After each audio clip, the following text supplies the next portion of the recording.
ndị na-ebe a bụ ụmụ gị ndị afịa, especially in the main market.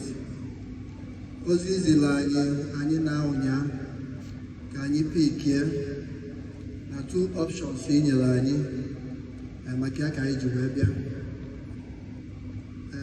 Anyị lụrụ wee sị na nke ka ya adịrị anyị mma bakwazielu ndị Anambra unu bụ option 2 ka agbagasịa ụfọdụ ibe aka.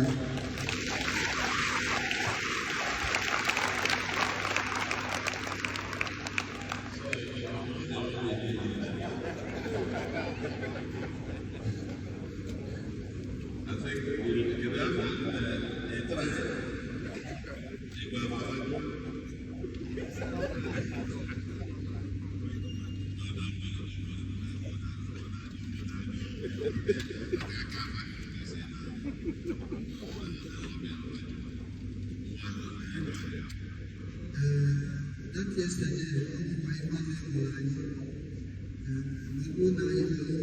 option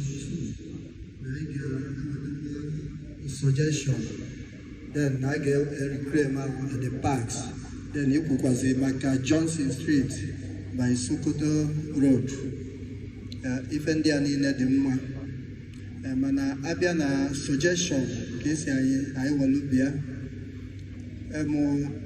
I would not be na the number Anambra with na Echugola or Gobula. Na option abuna or suggestion abuna sinagia demwa. Mana if I na yobu Kenya tuanyi obeloge kaikwado waji where Palu Ngongwai were Pronebe Alu illegal structures. Dalusa.